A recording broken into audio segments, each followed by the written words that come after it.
Thank you again so much, Emma and Jerome, for your hospitality and for organizing this conference.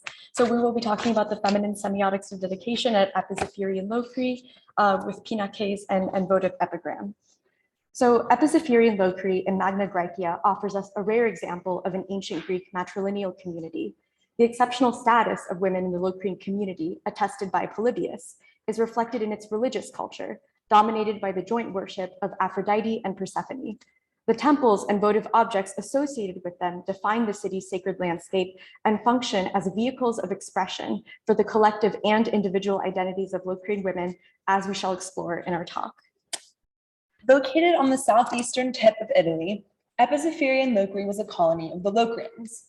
The archaeological evidence suggests that it was founded sometime in the 8th century BCE. Locri's major sanctuaries are situated along the city walls, both inside and outside, forming a protective sacred belt. The two most prominent sanctuaries associated with Persephone and Aphrodite, respectively, are the Manella Sanctuary, an extramural shrine located just outside the northwestern city gates, and the Marasà Sanctuary near the coast. The Manella Sanctuary has been associated most closely with Persephone, although Aphrodite also seems to have occupied a supporting role. The Marasà Sanctuary is associated with Aphrodite. Two additional relevant sites are the Grotto Caruso, where women held nuptial baths prior to marriage, as well as the sanctuary of Demeter Thesmophoria. Women in the community seem also to have had inheritance rights. Some scholars have argued for a matrilineal society at Locri, although the evidence for this remains inconclusive.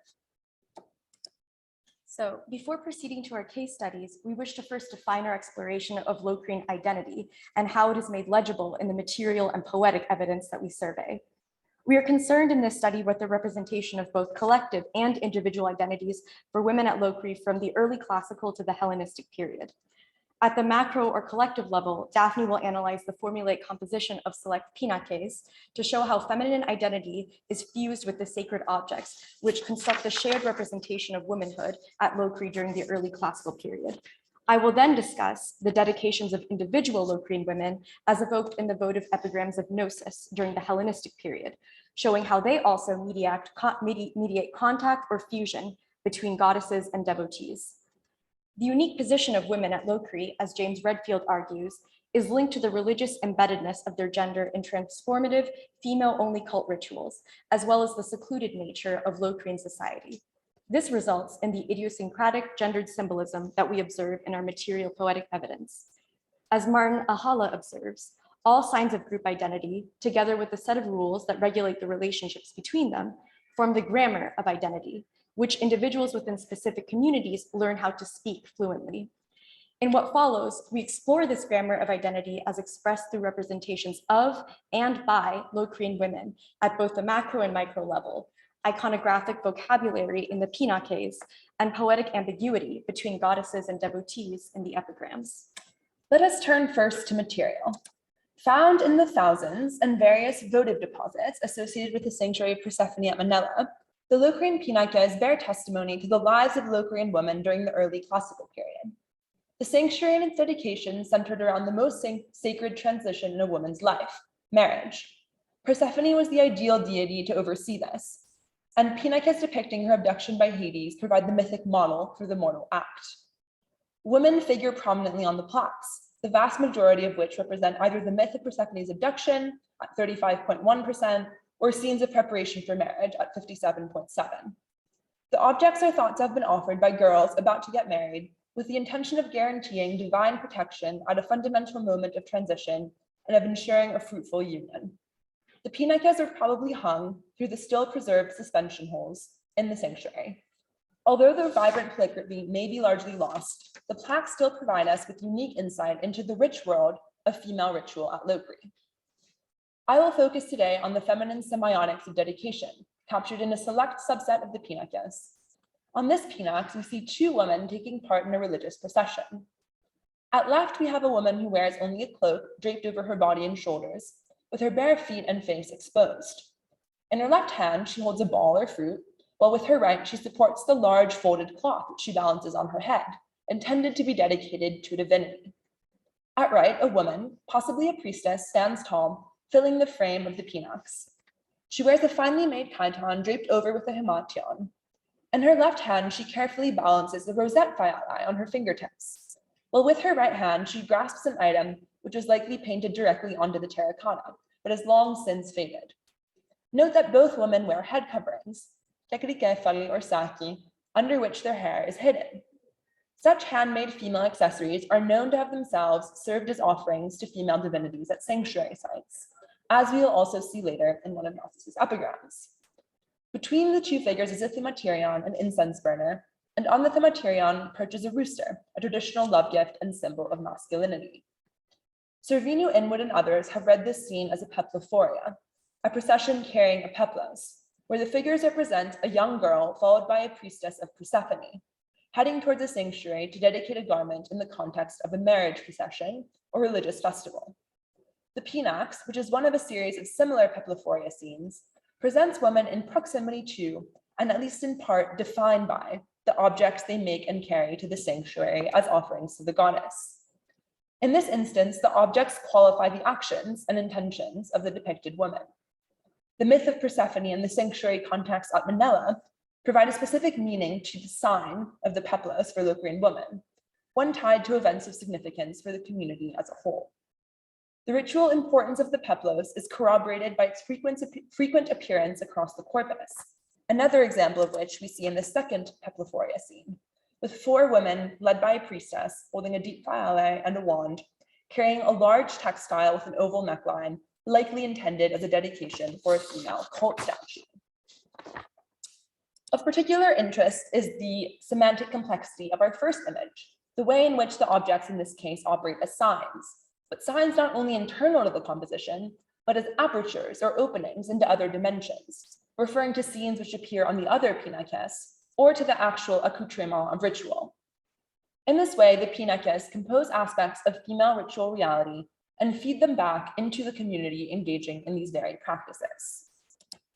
A second, still colorful Pinakes captures another stage of religious action.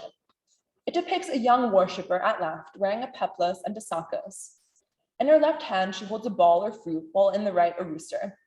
On the ornate table in front of her lies a folded cloth, already dedicated, and on top of it, a pyxis.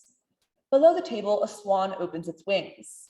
A taller female figure, most likely Persephone herself, is seated on a goose-headed throne, wearing a hamartion over which she dons a cloak, partially covering her long hair and headband. In her left hand, she holds a deep fiali, as we've already seen in our initial procession images, while with her right hand, she blesses the offerings. Between the two figures hang 2 rosette fiali and a hydria.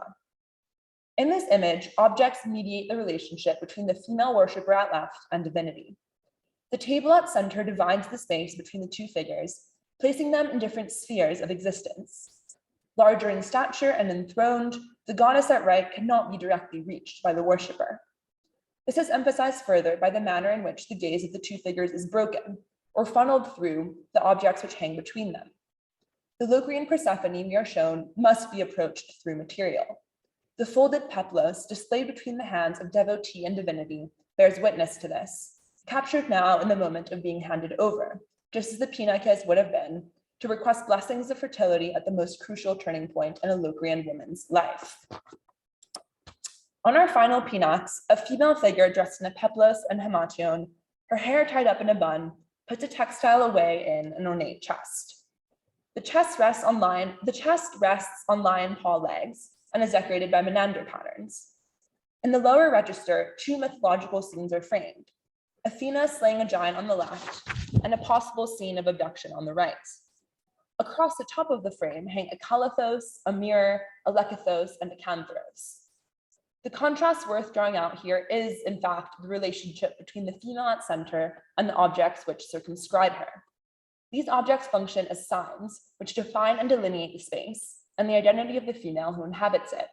The kalathos is associated with weaving and the future role of women in the household, the mirror with adornment of the self, the lekythos with marriage or funerary rites, and the canthros with ritual libation. The folded peplos at the center of the scene is, as in the previous example, the focus of the image. Handled by the figure, it confirms the ritual importance of textiles and textile weaving for females at Locri, as we will later on also see reflected in one of Gnosis's epigrams.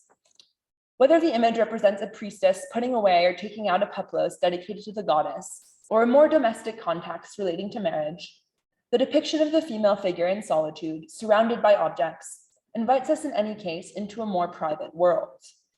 How are the feminine semiotics working then for Locrian women on these votive Pinakes during the early classical period? I have endeavored to highlight the culturally specific cultic nexus, which is made up of the dedicated Pinakes, the sanctuary of Persephone at Manila, and occasion, nuptial rites or religious festival.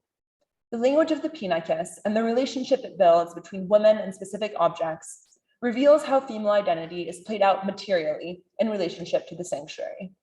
The Locrian Pinakes, themselves dedicated objects, present this crucial transition of female status in the form of a sacred grammar, which regulates and reinforces the closeness between the city's women and its goddesses. Now over to Sherry. So we turn now from collective identity to personal identity through the poetry of one Locrian woman in the Hellenistic period, Gnosis. 4 of her epigrams purport to be votive inscriptions for objects dedicated by Locrian women and give insight into how individual devotees might have conceived of their personal relationships to the goddesses they worshipped. By the 3rd century BCE, the sacred landscape of Locri had undergone multiple upheavals. Several religious structures, including one shrine to Aphrodite at Centocamere, had gone out of use. The temple to Aphrodite at Marasa, however, survives. It is here that Gnosis situates the votive objects showcased in 3 of her epigrams.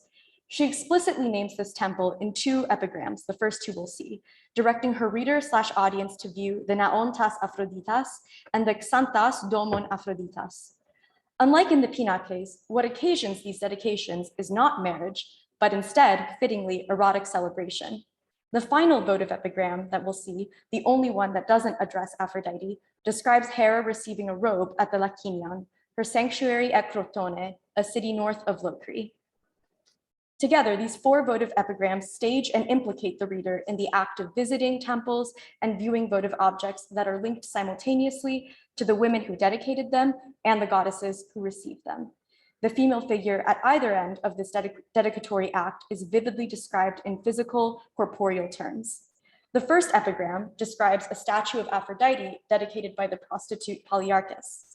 Gnosis draws her audience's attention to the intricate gold, cruso daidaleon telethe, that adorns Aphrodite's represented body before revealing that it is the product of another beautiful body, Polyarchus's own, somatos aglaias. With her body, she has accumulated a great profit and must therefore give thanks to Aphrodite. The statue thus embodies both goddess and dedicant, bringing their ritual exchange full circle. The beauty that Aphrodite grants to Polyarchus's body is repaid with Polyarchus's material recreation of Aphrodite's body through her own erotic skill. In the epigram, the viewers of the statue are themselves explicitly identified as female by Gnosis, who invokes them with the phrase althoisai idometha, with the feminine participle serving both to invite and to gatekeep.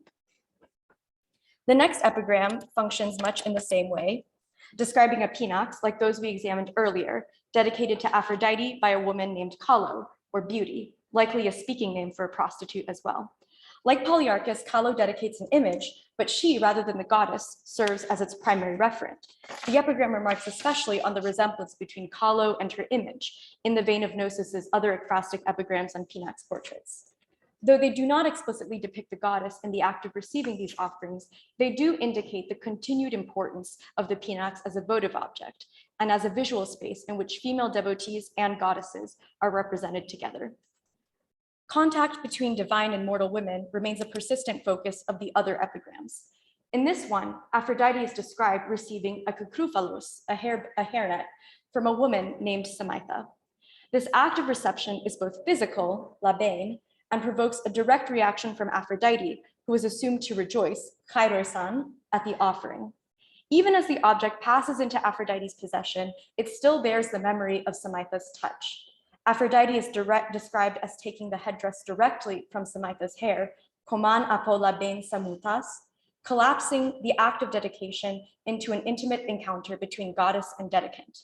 What is more, the kakrouphalos is said to smell of the sweet nectar with which she, Tena, anoints beautiful Adonis. This appears to be a reference to a Locrian celebration of the Adonia, a ritual in which female devotees, including both citizen women and prostitutes, mourn the death of Adonis and symbolically assume the role of his consort, Aphrodite. The ambiguity of the Doric feminine singular pronoun, Tena, encapsulates the ritual elision that once again takes place. Who is anointing Adonis, and from whose touch does the perfume on his body originate, Aphrodite or Samantha? Both, the epigram implies, which is the point of the Adamia and of the divine mortal relationship that Gnosis idealizes. As we have seen on the Pinakes, the Kakroufalos consistently appears as an accessory of the devotees and of Persephone herself. Such headdresses, however, were also known to be characteristic of prostitutes, who are frequently depicted weaving them themselves in red figure vase scenes. The Ludovisi throne, shown here, a famous marble relief from Locri depicting the birth of Aphrodite, features a nude Hetaira wearing only a sakos. Although Samantha is not explicitly identified as a prostitute, the symbol of the hairnet, with its recognizable association with prostitutes, constitutes a code that clues in the reader or the viewer as to what kind of woman would dedicate a hairnet to Aphrodite. This final epigram takes place in the sanctuary of Hera Lakinia. Here, the object at hand is, for the first time, a product of collective female labor, a robe, hema, woven by Gnosis and her mother, Theophilus, who is herself identified with a matronymic, Cleopas. The other epigrams have focused largely on the relationship between goddess and dedicant, with the other women in the community participating by viewing a votive and admiring their fellow devotee. Hera Lakinia's robe, however, is created by multiple women who are distinguished and connected by matrilineal descent. Recalling the production of peploi, who for Athena and for Hera elsewhere in Greece, and the peploi that are numerous times depicted being offered in the Locrian Pinakes. Like Aphrodite, Hera is implored to come down from the heavens and visit her temple and accept dexai, the offering. These votive objects thus allow goddess and woman to physically converge, recording the imprint of each one's touch and serving as both the vehicle and the relic of their communication. In illustrating these various ritual relationships through votive epigram, Gnosis describes how the physical, material world and the world of the divine meet through acts of worship. The conventional network of actors described in a votive epigram, inscription composer, dedicant, votive object, divine recipient, can readily be activated to describe the ritual events in which Gnosis participates. She repeatedly emphasizes the fact that all of the actors in this network are female, from the identification of her audience of fellow devotees as female, Althoisai, to the elision of goddess and dedicant, rendered grammatically through Tena in Samantha's epigram. As we have seen, even the objects themselves are female, often assuming the form of the goddess and or the devotee, such as the statue of Polyarchus and the Pinakes, or as items specifically dedicated for female usage, like the Kakroufalos. The objects operate according to a recognizable ritual index that the Pinakes share, even when the social identities of the Locrian women have changed, going from married citizen women on the Pinakes to Hetairae in the epigrams. While the Pinakes enforce a symbolic separation between Persephone and her devotees, the epigrams depict Aphrodite in intimate and direct contact with hers. Both, however, insist on approaching the goddesses through material. As we have shown, a sacred grammar emerges from these material poetic testimonies that regulates a broad spectrum of ritual identity at Locri, from Aphrodite to Persephone, from a citizen wife to Hetaira, from early classical to Hellenistic. Together, they suggest that objects lie at the heart of a female identity making at Locri and mediate its realization, both for the individual and for the community as a whole. Thank you.